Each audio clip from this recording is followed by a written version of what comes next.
Hello, friends. We're back again. Welcome to Fightful. It's January 8th, 2026. It's time for your TNA Impact post show, the last TNA Impact post show on Access TV and on TNA Plus Live. And next week, we move to AMC. Next week, this post show gets moved to an hour later. So I'll mention it again later, but I guess programming note for the foreseeable future. AMC, the show starts at 9 p.m. Eastern, ends at 11 p.m. Eastern. So that would mean that we are live for this post show just after 11 o'clock Eastern. So plan accordingly, myself included, because I am an early bird guy. I'm up normally a lot earlier, but here we are. This is our last 10 p.m. Eastern episode, and that's okay, because next week they've got a big show. They've got a lot planned, and we're looking forward to the AMC debut tonight.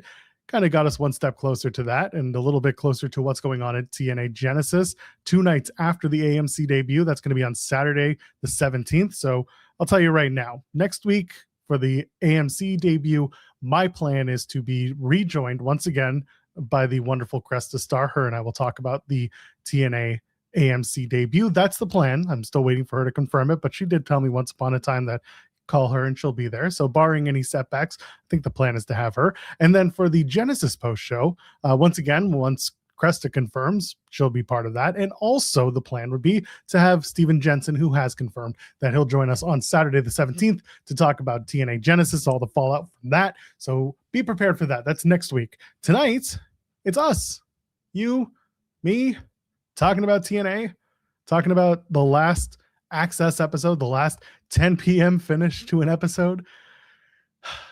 The good old days we'll look back on and say, why did they go to 9 to 11? What is this? 1999 WWF in Canada on a Tuesday night? Real ones remember that. You guys remember.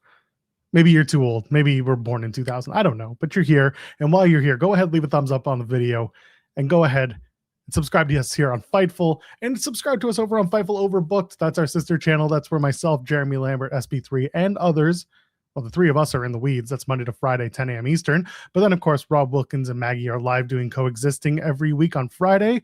And the Spotlight tonight over on Fightful Overbooked aired at 6:30 p.m. Eastern. So that's one of the many reasons why you should go check out Fightful Overbooked. And, of course, all the clips, all the interviews, all the stuff. I'll tell you right now, if you want a great interview, tomorrow on In the Weeds, we're going to be airing our 1 hour long Eddie Kingston conversation. Myself, Jeremy Lambert, and Eddie Kingston sat down on Monday afternoon for a wonderful conversation about giving back in wrestling, social media and how it sucks, sports fandom. Trust me, he's got a lot of takes on that. Obviously, we talk about mental health. And yes, we do talk about TNA because the King was in TNA. We'll talk about him running over a kid with a car. You bet. I asked Eddie about that one and a lot more. We talk South Park. We talk about everything under the sun. So check that out. That's tomorrow over on Fightful Overbooked. We'll air it during In the Weeds, and then it'll be a standalone video for y'all to check out if you don't see it live tomorrow morning. We're on the road to AMC. So if you haven't already, you've been paying attention to some people who have come and gone, people who are going to be coming, people who are rumored to be coming and going. We confirmed today, Mustafa Ali confirmed to Denise Salcedo that he has in fact re-signed with TNA for the time being. The re-signings to me are funny because if they're doing short-term deals, I feel like you'll hear so-and-so resigns every 3 to 6 months, which is just funny because every 3 to 6 months they'll throw out to the ether, oh, I've re-signed with TNA. And it's like, what does that mean if your deal's 3 to 6 months? Because they rarely tell us how long they are. Regardless, it's still there. And someone in the chat saying, did you know TNA is going to AMC? How many ad reads do we need? You know what? It's a big deal for them. I'm not gonna downplay how much of a big deal it is for TNA to be moving to a legitimate outlet like AMC. It's a big deal. I'll give them that. They should be excited. I think the locker room's excited. There's that cautious optimism that comes with it. Again, I talked about the two things last week and the weeks prior that I think really, really need to go into this, which are the creative care and the production care. As long as those two things are really hammered on and really worked on, then I think TNA has a chance. I'm not going to get into the number 2 conversation because I don't think that's it.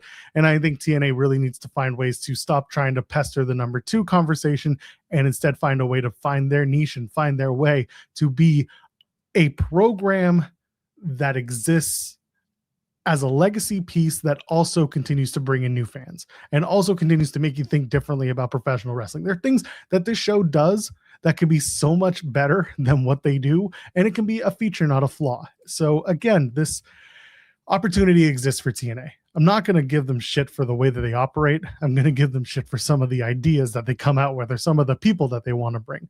But regardless, that is one thing that I'm looking forward to with the AMC shift, is that there should be some creative and some production features and not flaws that get to be addressed. Also talking about movings and shakings in AEW and NXT and TNA and WWE. Last night we found out Jake something is now Jake Doyle, and he is a part of the Don Callis family over in AEW. Loved it.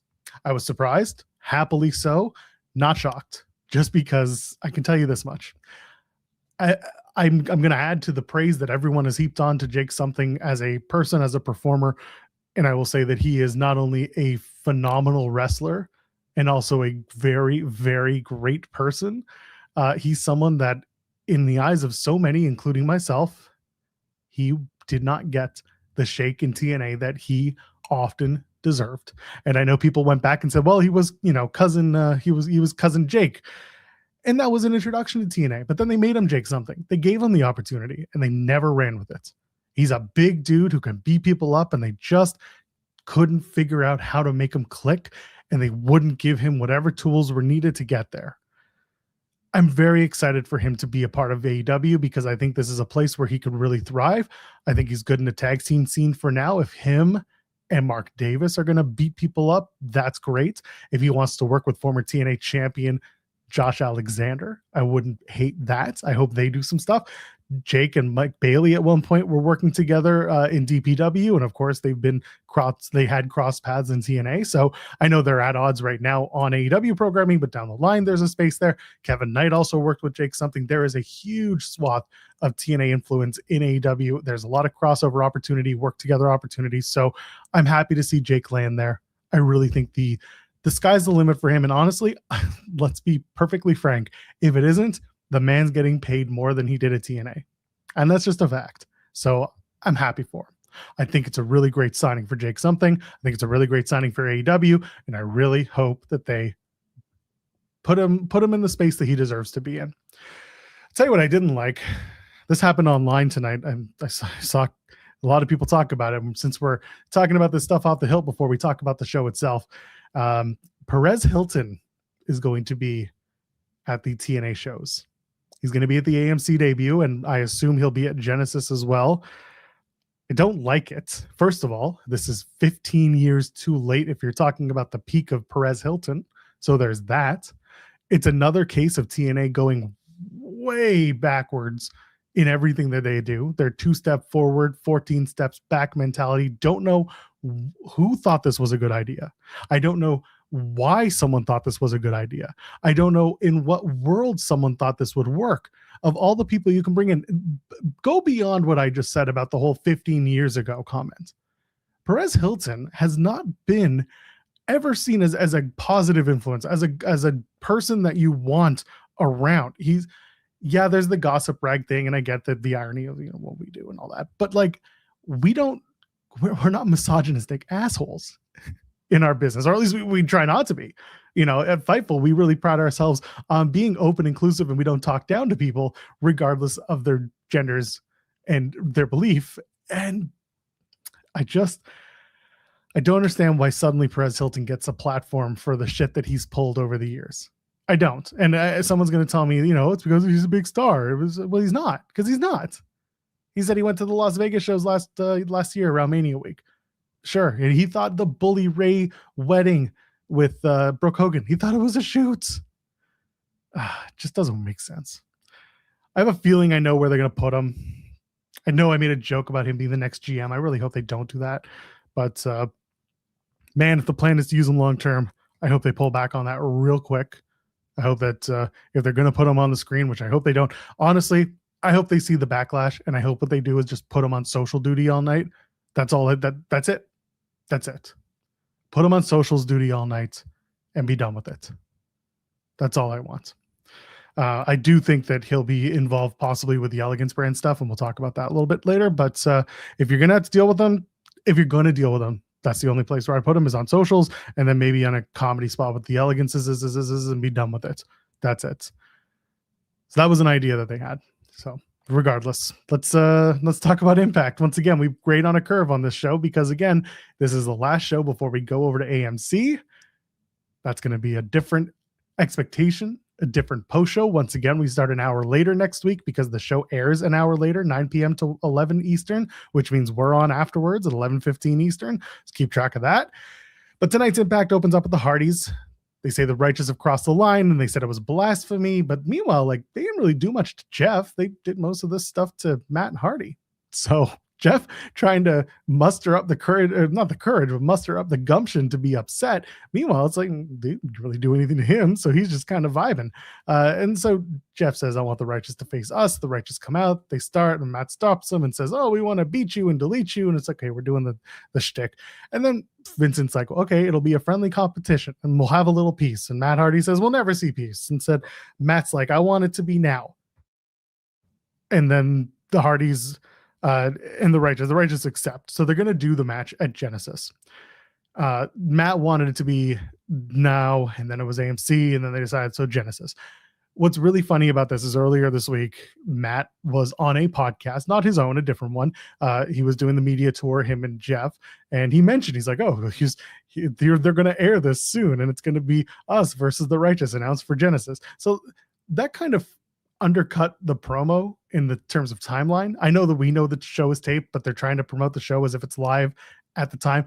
Not so famously to me and people who know what I do, I've spoken to Joe Hendry and talked about trying to film things out of order while still trying to maintain the cut in the live, basically the show they did last year at Mania Week. There was a taped show that bled into the live show that they were doing that bled right back into taped shows, trying to tell those stories in that. And he was trying to kayfabe me as everything's live and blah, blah, blah. Matt Hardy basically just went out and said, well, there's going to be a promo and there's going to be an announcement for the match. And it's like, come on, man. Yeah. Like Ryan Lambert's here, the infamous Joe Hendry interview, which was really good last year at Mania Week, but regardless, trying to keep TNA canon. But I just didn't understand what they thought giving them the match would be. I don't know. Maybe he thought it was going to be a fun little, like, oh, we're going to do this match because it's already out there for people who watch the spoilers. It's fine. And I just thought it was a little silly for him to put it out there because he knew people were going to run with it. Like we watch these things. We run the articles. We tell you what's happening. And then of course they do the match announcement tonight. So for those of us who are watching the show, we're just like, oh, well, we knew this was happening because he told us it was happening. So why do we bother watching? Silly. But it is what it is. Gia Miller's backstage with Steve Maclin, says he wants to get his title back. Eric Young steps in. He says, you're not on TNA's side like you told us. You're on your own side. And Eric says Maclin knows that if he doesn't complete the mission, then he will, and the cleanse is coming. So we're going back somewhat to Maclin versus Eric Young, at least seemingly. I don't know what the cleanse stuff is going to be. I am curious about it. I don't know who it is. I hope to God they're not going to pair Eric Young with the NXT Outlaws because that would make me upset. But I'm hopeful that it's a small group again that Eric Young gets. If it's the reinstatement of Violent by Design in some way or some sort of EY idea as EY starts to maybe wind down, though he's shredded for his age and experience. I'd like to see him continue, but it's up to him.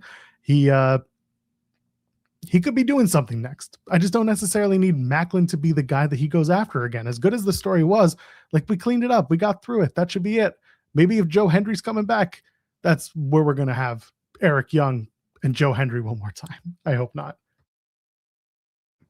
What I can tell you I loved, my God, the opening match, Dani Luna beats Harley Hudson. And I mean beat. Now I'm going to get my first piece of criticism out of the way for this match. And it's actually a production issue. So production, if you're listening, why does your camera operator have a dog collar attached to them? Why is that the presentation you're going for with Dani? I understand because she broke out in the dog collar match.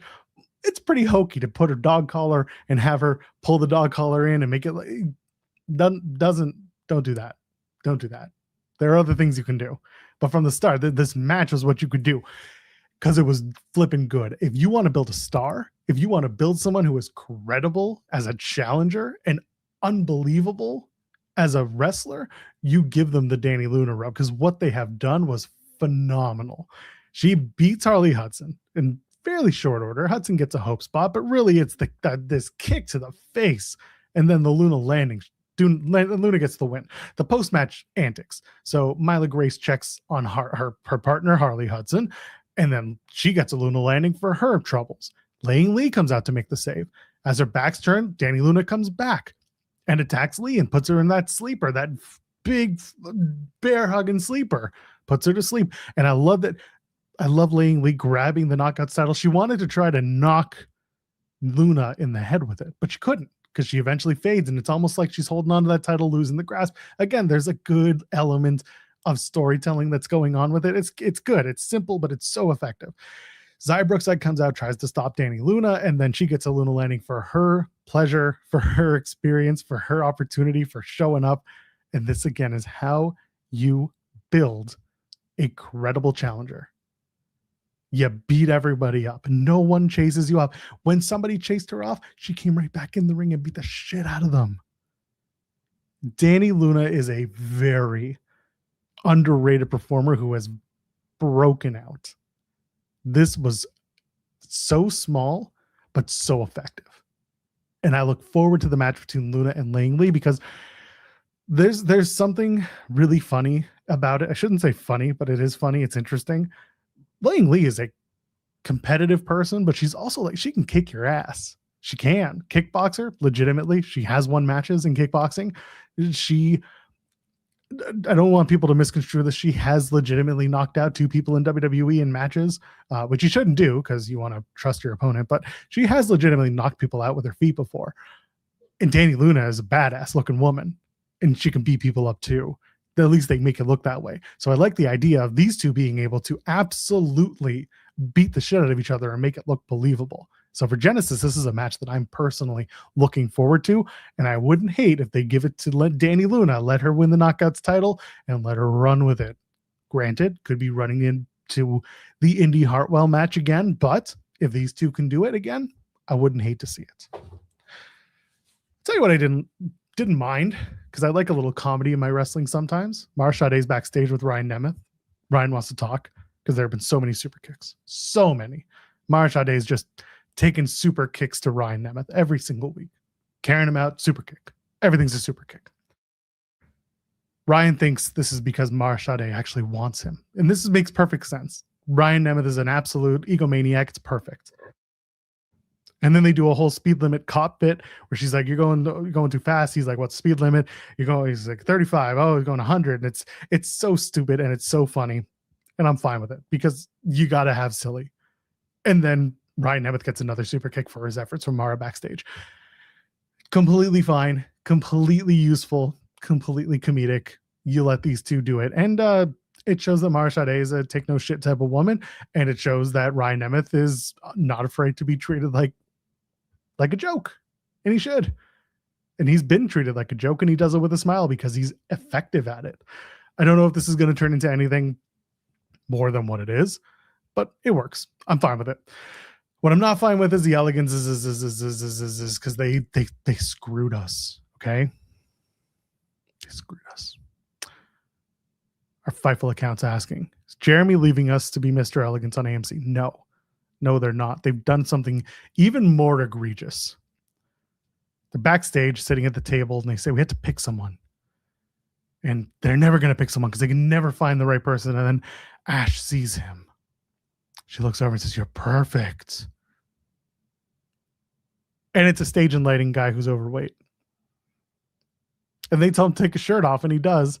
And I'm like, TNA found their Burt Kreischer. And they're going to do a makeover. And what's funny is that I've seen this guy 100,000 times at TNA shows as someone who legitimately works there. And I just can't remember what he does.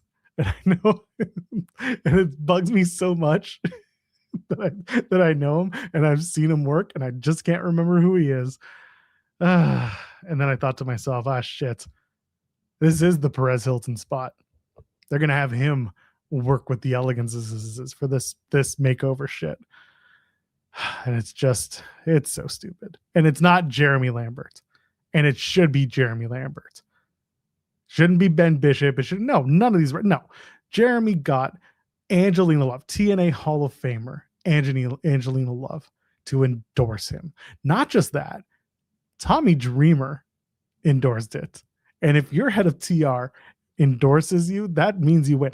Heather was into it. Heather Reckless was into this. What are we doing? What are we doing here, huh? We don't need Jeremy here. We need Jeremy working TNA too. He can still work here. The hours are easy at TNA. You work a weekend. It's a bachelor party weekend. Yeah, I said it. Say it again. Anyway, I thought it was silly, stupid, and all that build just to get a stagehand. I wonder if they had someone else in mind, and it just fell through. You ever think about that? You thought it was somebody else, and then they couldn't come to terms on a deal, and they're just like, "Oh, all right, we'll just do something else." Dustin Nguyen, who's also known as the Wind Dragon, he pops up and he says, "I want to be the protector," and it looks like that's a story that they're going to keep going. Mustafa Ali in Order 4. This was this is a kind of a nothing segment, but we'll talk about talking about the ways that TNA can work on being silly, but making I don't know, setting themselves apart. This is one of those ways. Well, let's get into it. So before they start the segment, they can't find Agent Big Bill Zero, and the State of the Union's coming up, and they're like, okay, the people will wait. We have to go out to the people, and then Elijah shows up afterwards in the back, and it looks like he beat up Agent Big Bill Zero. Okay. They come out, they do the promo, they do the Texas Heat, and then Ali berates the crowd until Elijah comes out with the horse. And they made a reference to the horse because going back to Turning Point, again, they're in El Paso from like the December tapings, and we're all the way in the first week of January, and we're still talking about the horse. Anyway, the horse that was involved in the Ali Elijah spot, they bring the horse out again. And then they chase out the Order 4 and they get back on the horse, and Elijah's chasing Order 4 out with the horse, and then they go to commercial. They come back. And they're doing a cinematic thing outside. And this is where TNA can get away with this because they've done silly cinematic shit like this. And they do a slow-mo segment where the horse is chasing after Order 4 and Order 4 is looking back and they're looking scared, and it's fine. Like it's funny and it's silly, and you can do stuff like this as long as you again find that lane to make it work where it's not necessarily Order 4, because again, you're trying to build Ali as a serious and potentially credible world title challenger. It's something like this is not really it, but it works for others. And this presentation works for others. And also it's very funny watching the horse's handler in the background of every shot, making sure that the horse doesn't go rogue, which like you got to do that. But regardless, I thought that there's potential there. It's just not, it's the right idea with the wrong people in this case. You can do Ali in Order 4 in those. Remember the Ali segments when they introduced him the very first time, where he's doing that Marvel Avengers type of thing, ending to the show, where he's behind the podium, and I'm not saying you got to do it exactly this way, but he's presented a little more seriously and cinematically. And I think if you do stuff like that with certain people, it works. But if you want to do slow-mo chasing with the horse segments, you can do those too. You just don't necessarily need, top tier credible challengers doing it. But I personally, and we'll talk about it next week because we'll run down the card for Genesis. I wouldn't be surprised if Elijah wins the match unless Ali cheats to win, which is what he does. That's fine. Again, I know that the theme of the night becomes it's fine because it's not my circus, it's not my monkeys. We just go for it. TNA International title. What are we doing, man? What the hell are we doing? Stax retains via disqualification. So Maclin wins, but Stax retains. Again, I want to remind everyone that Santino made the match, but he didn't ban the NXT Outlaws from ringside. Again, he had the choice that he could have banned them all from ringside. And then eventually they do get ejected, but no, they don't. They just eject the one member of High Rise who actually got caught. Why wouldn't you be trying to eject everybody who is clearly going to do the same thing and is clearly going to be on the side of Stax? Why wouldn't you eject them all? Maclin has to do this whole fight from underneath. And like, that's the way they're going to tell the babyface coming up from underneath. And eventually, Maclin has Stacks and caught in the crosshairs. And then Ariana Grace gets in the ring. And like takes forever to eventually rake Maclin's eyes so that they run the DQ. And then all the NXT Outlaws, who by the way lost that cage match and they can't win matches on NXT. So like, why are they, what is the point? They just come in and they beat everyone up, and buddy, it sucks. And no one's going to save Maclin. And it's not because of Maclin that like, it's not the Maclin not going to be saved thing. It just doesn't. It buries Maclin. The NXT Outlaws are still weak dorks because they lost they lost the match. They lost the steel cage match. Stacks is the only supposedly credible one, and he got DQ'd because his fiance should have kicked him in the dick. Honestly, let's be honest. You kick someone in the dick, you win at wrestling. Last night, somehow Bandito and MJF both won at wrestling because they both kicked each other in the dick. It's a very funny comment, very funny segment. But Maclin just got just ridiculous. Shouldn't have done it, man. Shouldn't have done it. You know what, Steve Maclin? Go join the Don Callis family. It's the only way we'll learn. You can go be the 270th member. They give you a free slice of pizza. Oh, you'll be great. It's time. And you know what? Again, I don't care what he does. I hope he gets paid, and I hope he does things that are going to be good for his career. I just don't know what this accomplishes. There's no reason for it. 21st, my 270th. Maclin and Deanna in the Don Callis family. Again, you get to work with your partner. That's great. And not everyone wants to do that. You know, Maclin and Deanna work together and doing other stuff. So I'm just, I don't know what the point. I don't know what the point is. Yeah. So we'll see. We'll see what they do. They mentioned Leon Slater losing the NXT title match. Listen, I put my 2 cents out there. I thought that Leon Slater could have won, took the NXT title into the AMC debut, a little bit of shock treatment moment, and they could have done something fun with that. And been like, look at this guy. He's going to go to NXT. He's going to go to WWE. The moment that they want to sign him, and they can sign him tomorrow if they just find the terms, they can do it. They did it with Joe, and people can be like, oh, he's so much time left on his deal. They want him. Money is no object. If you can pay the person enough to get them out of the deal that they're in, to bring them over where you want them, money is no object. You'll make it work. I thought maybe you give him the title and do a little shock treatment, blah, blah, blah. But they didn't. That's not what they whatever. Obafemi wins and he drops the title or whatever. It's silly. Instead, they pointed out that, yes, he had the match. It was a good match, too, with Obafemi. It was something to go out of your way to watch because Leon is a fantastic wrestler. Great talent. Did I mention to get any super chats, get any humper chats? By the way, if I didn't, a terrible host who needs to never make money again, apparently. Instead, I'll tell you now, Leon Slater again loses that match, but it could have been something. It could have been so much more, but instead, yeah, we're going to do Oba going up to the main roster, and they just showed us Leon losing. AJ Francis earlier, I don't know, again, why this wasn't shown to everyone. I guess because the arena looked kind of empty earlier. If you look at the background, maybe that's why they're saying it's a digital exclusive. Anyway, he calls out Rich Swann. AJ says, I saved TNA, made Rich Swann. And then AJ's taken out by Rich Swann. He gets bat to the face and to the stomach and then takes him out with a middle rope dive onto Francis in the table. So those two are going to have a match at Genesis, which honestly, I am looking forward to because AJ Francis is great with they're great with like the big man, little man matches. They'll be good stuff. I look forward to it. Also, at the AMC debut, they announced that the Hardys and Elijah are going to take on Order 4. Knockouts tag team match. The Elegances are going to take on the Inspiration in a match that I don't think needed to happen, but here we are. Because remember, the Elegances? Yeah. The world title's on the line. Santana versus Kazarian. We'll talk more about that in the contract signing in just a couple of minutes. The main event wrestling match, the Hardys, Cedric Alexander, and Leon Slater defeat the System.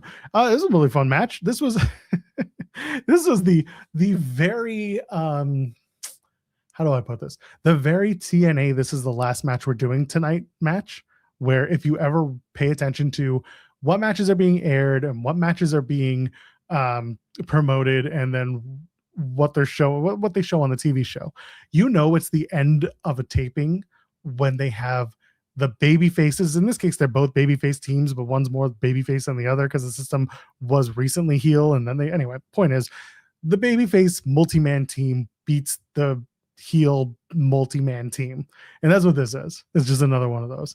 But the Hardy, Cedric Alexander, Leon Slater, they defeat the system. Everybody at one point does a ring to the floor spot, including Alicia Edwards, but not JDC, which I thought was very funny.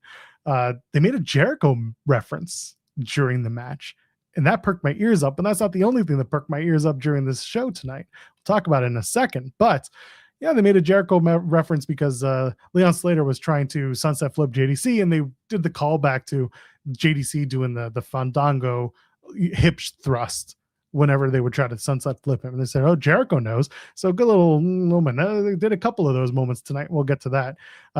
Moose and Cedric Alexander go into it. Eventually, the breakout from the system, and they do combo spots, and it's really good stuff to a near fall. But eventually, Moose sets up for the spear. Alexander rolls through and pins Moose.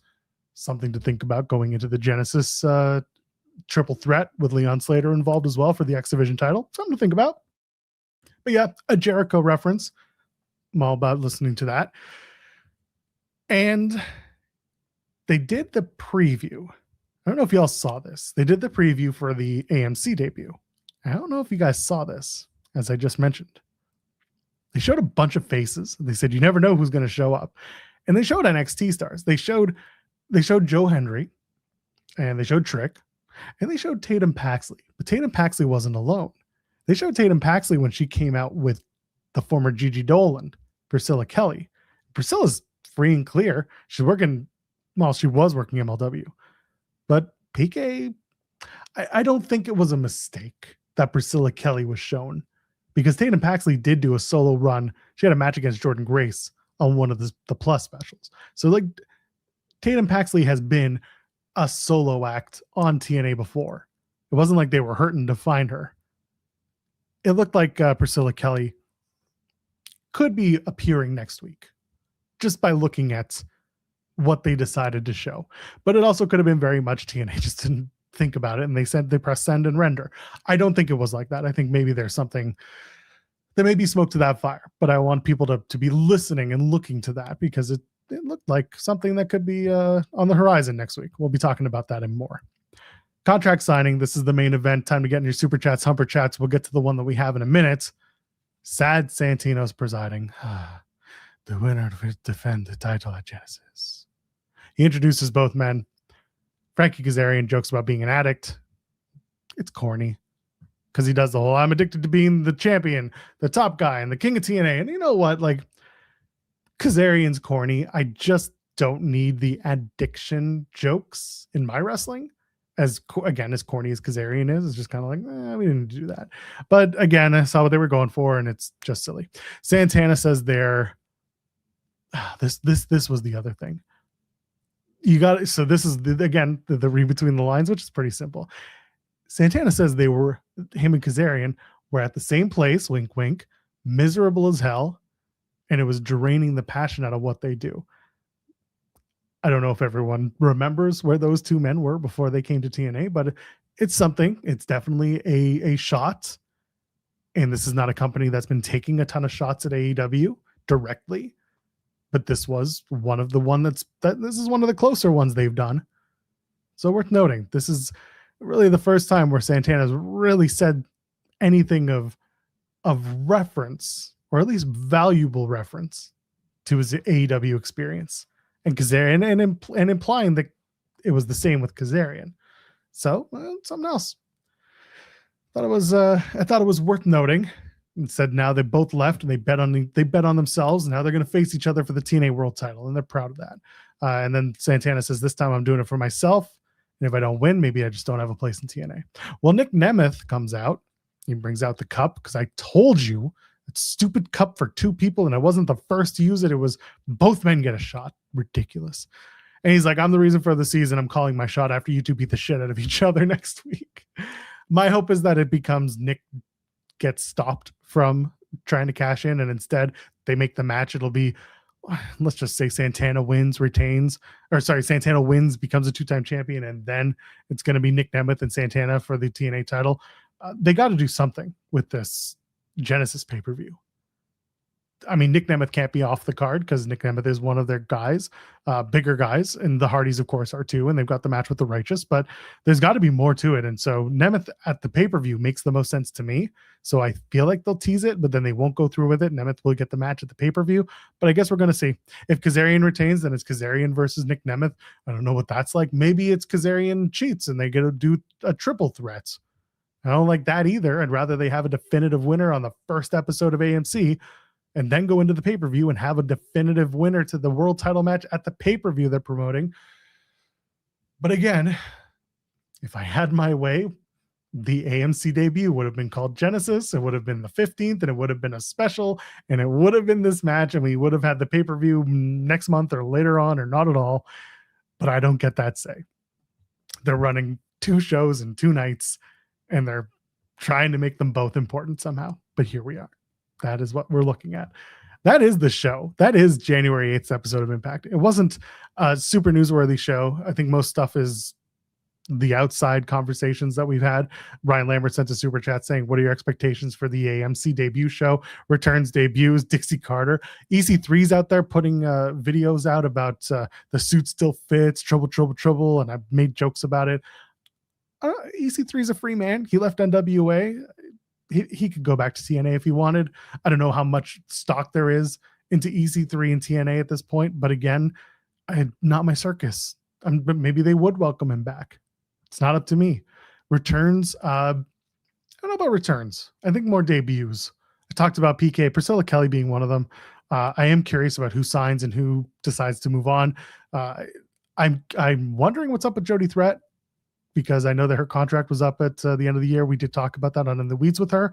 I'm wondering if she decided to resign, if she's going to stick around. I'm a Jody Threat homer, for those who know, because I'm in Toronto and she's from here, and she's a fantastic person and a fantastic wrestler. So I'd like to see her come back and be a part of everything, build what she's been building in TNA, because she's come a long way from when she started. I hope for a good look. I hope for a good quality production. I don't expect a creative overhaul. If I can expect an overhaul, it'll be after Genesis.